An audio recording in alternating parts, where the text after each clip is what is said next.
स्वागत है आपका हमारे चैनल पर अनुराधा हिंदी क्लासेस में। आज मैं आपके समक्ष भारतेंदु हरिश्चंद्र की बहुचर्चित नाटक अंधेर नगरी को लेकर आपके समक्ष उपलब्ध हूँ। यह नाटक संपूर्ण नाटक है। पूरे नाटक को हम पढ़ेंगे और प्रमुख पंक्तियों को देखेंगे। कौन से कठिन शब्द आए हैं उनको अंडरलाइन करेंगे। आप देख ही रहे होंगे कि पेपर में अब जो प्रमुख पात्रों को न पूछ के जो गौड़ पात्र हैं उनको पूछा जा रहा है। पंक्तियों में से कुछ कठिन शब्दों को लेकर पूछा जा रहा है कि इस शब्द का अर्थ क्या है, या इस पंक्ति के पहले कौन सी पंक्ति आई थी, या इस कथन के पहले कौन सा कथन कहा गया था। तो इसीलिए अगर आप अपने यूजीसी नेट की तैयारी कर रहे हैं तो जेआरएफ अगर निकालना चाहते हैं तो यूनिट 5 से और यूनिट 10 तक पूरा अध्ययन कर डालिए। सभी कविताओं को पढ़ डालिए। पद्यमय की जो कविता है उनका अर्थों को पढ़ डालिए। उनके मतलब पूछ रहा है कि यह कविता किसने कही है। अगर आप देखेंगे अंधेरे में है, ब्रह्म राक्षस, या आपका नागार्जुन की जो कविताएं लगी हुई हैं, इन सब कविताओं में पूछ ले रहा है कि इसमें कौन से महापुरुष का नाम आया है, कौन से नहीं आया है। तो इस प्रकार से सबको पढ़ना है, नाटक को पूरा पढ़ना है, निबंध को पूरा पढ़ना है।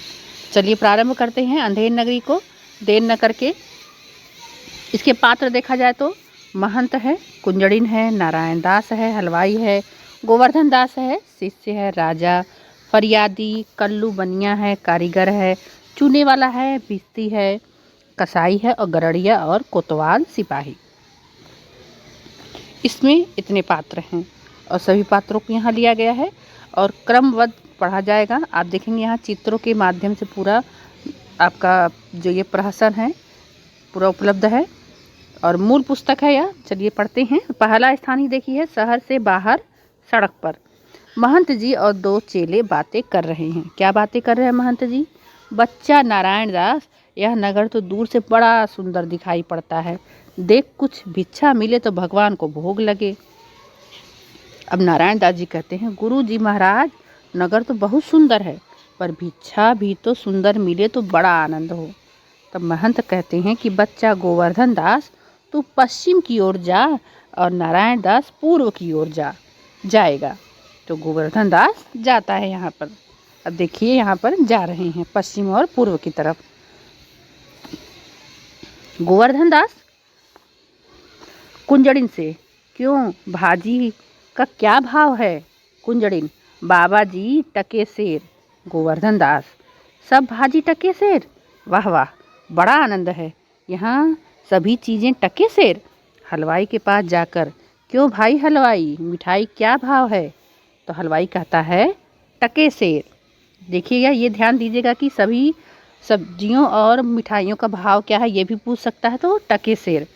इसको आप ज़रूर लिख लीजिएगा, नोट कर लीजिएगा। सभी पात्रों को आप लिख लीजिएगा। यहाँ पर पात्र दिए हैं और ऐसे भी पहले पात्र दे दिया गया था। अब देखिए गोवर्धन दास क्या कहता है, वाह वाह, बड़ा आनंद है, सब टके सेर। क्यों बच्चा, इस नगरी का नाम क्या है?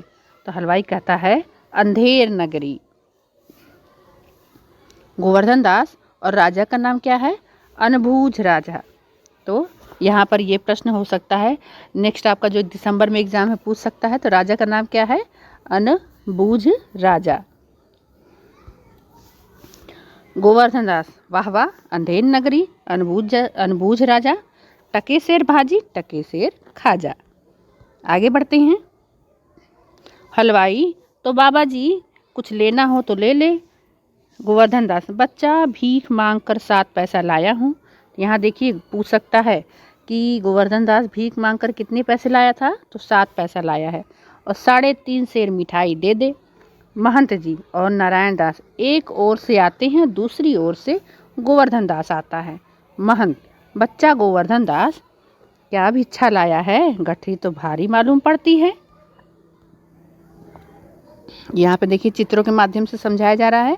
गोवर्धन दास, गुरुजी महाराज, 7 पैसे भीख में मिले थे, उसी से 3.5 सेर मिठाई मोल ले ली। महंत, बच्चा नारायण दास ने मुझसे कहा था यहाँ सब चीज़ें टके सेर मिलती है, तो मैंने इसकी बात का विश्वास नहीं किया।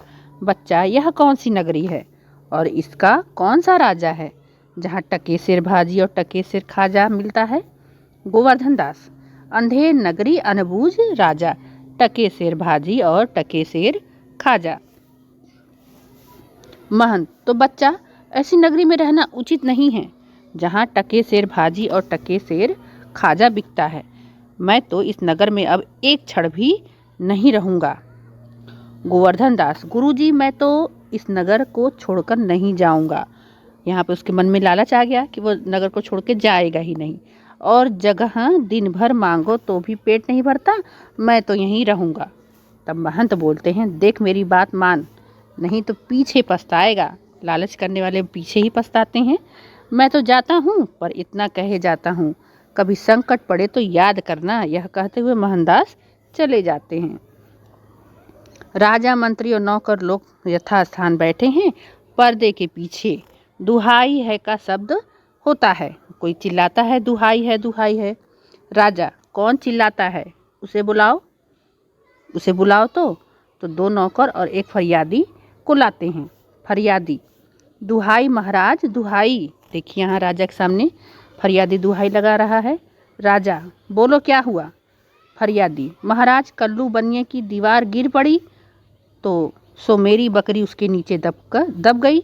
अब न्याय कीजिए, मतलब न्याय हो। तो राजा बोलता है, कल्लू बनिए को पकड़ लाओ। नौकर लोग दौड़कर बाहर से बनिए को पकड़ लाते हैं। राजा, क्यों रे बनिए, इसकी बकरी क्यों दबकर मर गई?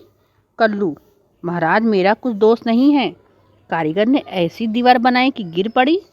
राजा, अच्छा, कल्लू को छोड़, कारीगर को पकड़ लाओ। कल्लू जाता है और लोग कारीगर को पकड़ लाते हैं। अब देखिए यहाँ पर अनबूझ राजा का न्याय।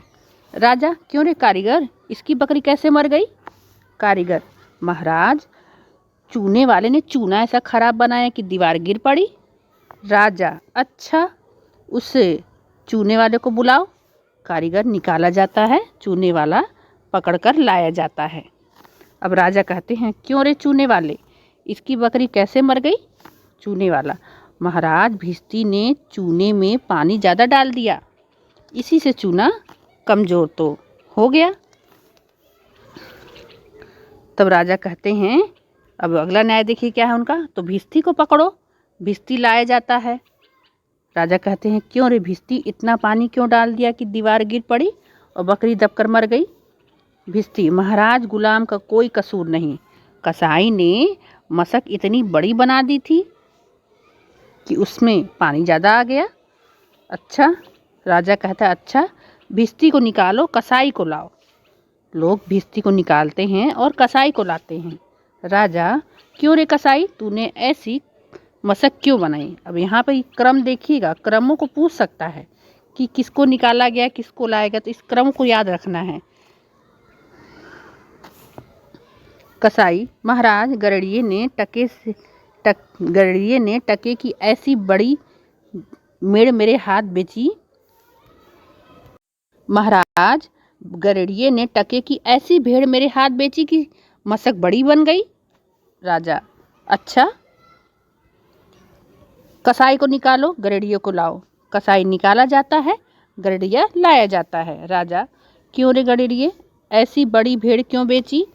गरड़िया, महाराज, उधर से कोतवाल की सवारी आई, उसकी भीड़ भाड़ के कारण मैंने छोटी बड़ी भेड़ का ख्याल नहीं किया और मेरा कुछ कसूर नहीं है। राजा, इसको निकालो, कोतवाल को पकड़ कर लाओ। कोतवाल को पकड़कर लाया जाता है। राजा, क्यों रे कोतवाल, तूने सवारी धूमधाम से क्यों निकाली? गडरिये ने बड़ी भेड़ बेच दी इसीलिए। कोतवाल, महाराज, मैंने कोई कसूर नहीं किया। राजा, कुछ नहीं महाराज, ले जाओ कोतवाल को, अभी फांसी दे दो। अब देखिए अंतिम में कोतवाल को फांसी, तो सभी कोतवाल को पकड़कर ले जाते हैं। गोवर्धन दास बैठा मिठाई खा रहा है जो उसने 3.5 में खरीदी थी। तो गुरु जी ने हमको नाहक यहाँ रहने को मना किया था। माना कि देश बहुत बुरा है, पर अपना क्या, खाते पीते मस्त पड़े हैं। 4 सिपाही 4 ओर से आकर उसको पकड़ लेते हैं। सिपाही, चल बे चल, मिठाई खाकर खूब मोटा हो गया है, आज मज़ा मिलेगा। गोवर्धन दास घबरा कर, हैं या क्या, कहाँ से आफत आ गई? अरे भाई, मैंने तुम्हारा क्या बिगाड़ा है जो मुझे पकड़ते हो? सिपाही, बात यह है कि कल कोतवाल को फांसी का हुक्म हुआ था, अब उसे फांसी देने को ले गए तो फांसी का फंदा बड़ा निकला। अब क्योंकि कोतवाल साहब दुबले पतले हैं तो हम लोगों ने महाराज से अर्ज की कि इस पर हुक्म हुआ है किसी मोटे आदमी को फांसी दे दो। अब क्योंकि बकरी मरने के अपराध में किसी न किसी को सजा होना जरूरी है, नहीं तो न्याय नहीं होगा। अब देखिए गोवर्धन दास पर समस्या आई, दुहाई परमेश्वर की, अरे मैं नाहक मारा जाता हूँ, अरे यहाँ बड़ा ही अंधेर है, गुरुजी तुम कहो कहाँ हो, आओ मेरे प्राण को बचाओ। तब देखिए क्या होता है कि गोवर्धन दास जो है चिल्लाता है और सिपाही उसे पकड़कर ले जाते हैं। गोवर्धन दास, हाय बाप रे, मुझे बेकसूर ही फांसी दे देते हैं। सिपाही, अबे तुम चुप रहो, राजा का हुक्म भला कहीं टाला जाता है। गोवर्धन दास, हाय मैंने गुरुजी का कहना ना माना, उसी का यह फल है। गुरुजी कहाँ हो बताओ, गुरुजी गुरुजी। महंत, अरे बच्चा गोवर्धन दास, तेरी यह क्या दशा है। गोवर्धन दास हाथ जोड़कर, गुरुजी दीवार के नीचे बकरी दब के मर गई, जिसके लिए मुझे फांसी दी जा रही है, गुरुजी बचाओ। अब देखिए असली खेल क्या होता है आगे। महंत कहता है, कोई चिंता नहीं, भाव चढ़ाकर सिपाहियों से सुनो, मुझे शिष्य को अंतिम उपदेश देने दो। सिपाही उसे थोड़ी देर के लिए छोड़ देते हैं। गुरुजी चेले को कान में समझाते हैं। गोवर्धन दास, तब तो गुरुजी अभी हम फांसी चढ़ेंगे। नहीं बच्चा, हम बूढ़े हुए, हमको चढ़ने दो। इस प्रकार दोनों हुज्जत करते हैं। सिपाही लोग परस्पर चकित होते हैं। राजा मंत्री कोतवाल आते हैं कि क्या बात है, दोनों फांसी चढ़ना चाहते हैं, गुरुजी भी और उनका चेला भी गोवर्धन दास। तो राजा कहता है, क्या गोलमाल है ये।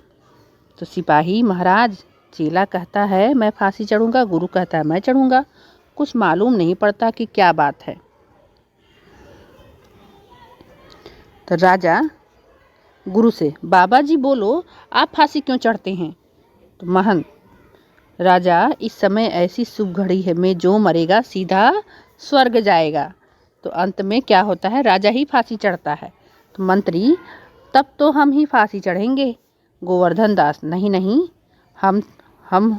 हमको हुक्म है तो हम ही चढ़ेंगे। कोतवाल, हम लटकेंगे, हमारे सबब से तो दीवार गिरी है। राजा, चुप रहो सब लोग, राजा के जीते जी और कौन स्वर्ग जा सकता है, हमको फांसी चढ़ाओ, जल्दी जल्दी करो। राजा को लोग फांसी पर लटका देते हैं और पर्दा गिर जाता है। तो बहुत ही अच्छा नाटक चित्र के माध्यम से आपको बहुत ही आसानी से समझ में भी आ गया होगा। इसकी जो महत्वपूर्ण पंक्तियाँ थी उसको आप ज़रूर लिख लीजिएगा। मिलते हैं नेक्स्ट वीडियो में नेक्स्ट नाटक के साथ। बहुत बहुत धन्यवाद।